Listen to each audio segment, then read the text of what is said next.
SEC lifts moratorium on lending firms ayon sa balita sa Inquirer.net.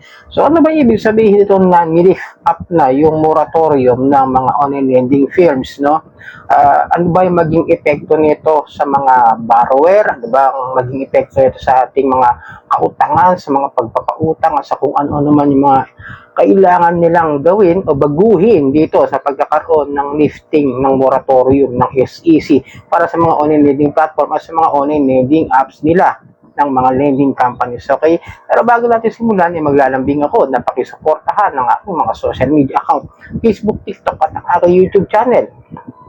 At kung nakatulong sa inyong video ito, malaking tulong po yung simple nyo pag-like, malaking tulong po yung simple nyo pag-share, at para updated po kayo sa mga usapang online lending app, pakihit lang po notification bell. Disclaimer, hindi po ako nanghihikayat na mangutang kayo dito sa mga online lending apps. Ako po ay nagbibigay lamang po ng payo, gabay at patnubay kung paano nyo haharapin ang mga suliranin na ginagawang paglabag ng abusive and fair debt collection practices ng mga online lending apps. At hindi po ako nangungonsinti na huwag magbayad ng utang, at ako po ay hindi abogado. Ako po simpleng mamamaya kagaya ninyo, nagre-record lang din po ng abusive and fair debt collection practices ng mga online lending apps. At ito po ang tatalakayin natin.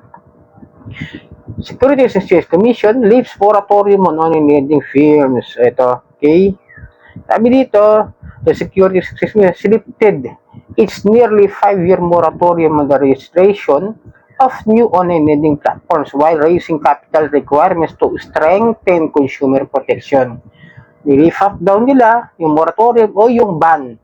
Sabihin, hindi na madadagdagan yung mga online lending platform, mga nagpapautang online. Kahit ba rehistrado ka sa lending company, basta hindi ka pwede mag-apply muna ng mga online lending apps o mga online lending platform na i-record dyan, okay? At para raw itaas yung requirements sa buti yung kanilang consumer protection, no, yung protection para doon sa mga kliyente, okay?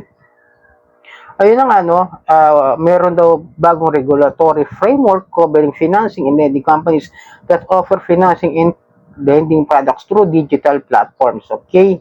Tapos sabi nga nila rito is para raw bigyan ng mas mahigpit na panuntunan o bigyan ng bagong regulasyon itong mga online lending platform na mag-ooperate through online, na magpapautang. Okay? Sabi kasi rito, dadagdagan daw yung kanilang babayaran na 20 million pataas hanggang 100 million kapag 5 online lending platform yung i-apply nila. Kunwari, si Mocha, di ba? Ilan yung online lending platform niya? 7? Di ba? Iba yung ilan yung online lending apps niya? 7 yun.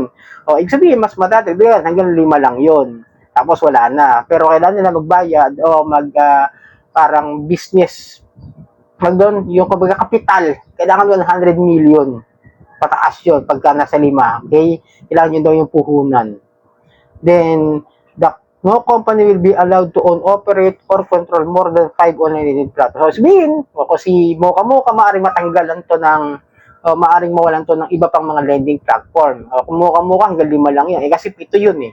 Maaaring matanggal yung 2, pwedeng gano'n. Pero, ulitin ko, sa mga bagong papasok lamang ito ng mga online lending platform, hanggang 5 lang.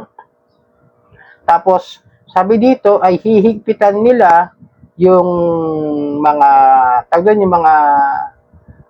abusive unfair debt collection practices, sabing gano'n nga, para mas maintindihan ng mga mag-a-apply para magkaroon ng record dito sa online lending platform, yung mga lending companies, financing companies, okay, yung mga yun. At hihigpitan daw nila yun ayon sa kanila, pero eto, based na lang sa aking opinion at sa aking point of view, yung aking sasagot ko sa inyo. Yun po kasi sabi nila, hihigpitan nila para maproteksyonan yung mga kliyente o yung mga borrower na mangungutang diyan sa mga online lending platform na yan na nagkalat sa Play Store, sa App Store, sa website, at even sa mga social media ads na makukuha at makikita ninyo diyan, napakalat-kalat, okay? Ang problema kasi diyan is sa dadami niyang mga ola, imbis na sabi nga nila mga nagko-comment sa akin na i-ban. Yun kasi gusto nila eh. Pero in my opinion, hindi naman pwedeng i-ban talaga yung mga lending companies, financing companies, yung mga nagpapautang. Nasa kultura na po natin yung pangungutang. Kaya hindi natin pwedeng sabihin na i-ban ang totally. Ang magiging problema lang dyan is yung dadami yung mga online lending platform, yung mga online lending apps na maaring umabuso doon sa karapatan ng mga kliyente o ng mga nangungutang.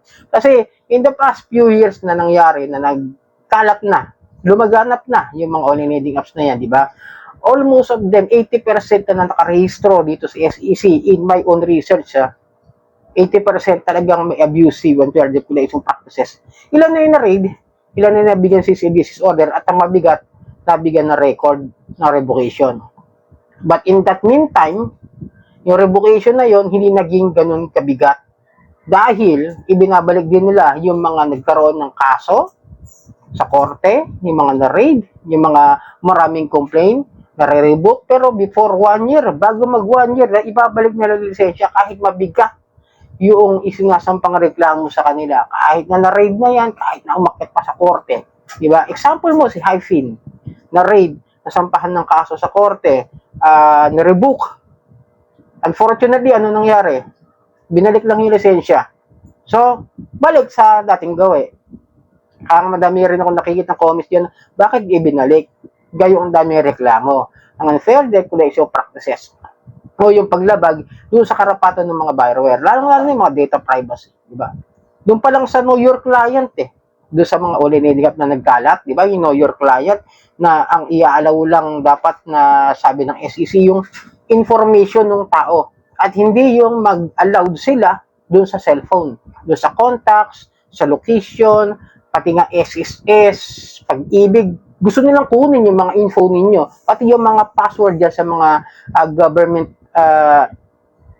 agencies na nasasakop para sa mga beneficiaries ng mga member na yan. Bakit ganun? Doon lang ako mag-iisip ng hindi medyo, parang hindi rin ako pabor sa ganun na dadagdagan nyo pa. Hindi na para sa akin kasi parang hindi na ganun, hindi ganun kaganda yung monitoring ng SEC para sa mga ganitong klase ng mga reklamo. Tapos madadagdagan pa. Parang mangyayari lang dyan is dadamihan yung online lending app pero bibigatan nila yung puhunan para mahirapan din silang makapag-operate. Pero kung may pera naman yung mga lending companies, mga financing, tingin ko hindi na magiging problema sa kanila. Magiging problema yon doon sa mga borrower na hindi naiintindihan yung pinapasok nila. Kaya para sa akin, mas maganda kung meron silang yung tatawag na lang muna para maintindihan ng borrower kung ano yung magiging terms and agreement. Ang problema kasi, syempre, terms and agreement nila napakahaba, English pa. Karamihan sa Pilipino, hindi naman marunong umintindi ng English at hindi rin babasahin yung ganyang kahabang terms and agreement o terms and condition. Di po ba? Kaya para sa akin nga, mga kadyan, mga followers ko, mga subscribers ko, mas mabuting mag-research muna kayo bago nyo utangan yung mga bagong darating na mga ola. Madadagdagan pa yan in the past few days na lilipas na to, past few months na lilipas, okay? Kasi wala na ho yung ban para hindi madagdagan yung mga ola. Yun ang kasabi ko sa inyo hindi na nga madadagdagan noon, pero ngayon, sa tingin ko this year, mas dadami pa yung mga ola na yan na magkakalat dito sa Play Store, sa App Store, at even in the social media o doon sa mga ads, okay? So sana maging maingat sa pag-utang sa mga ola. Sana nakatulong ang video. Maraming salamat sa uulitin.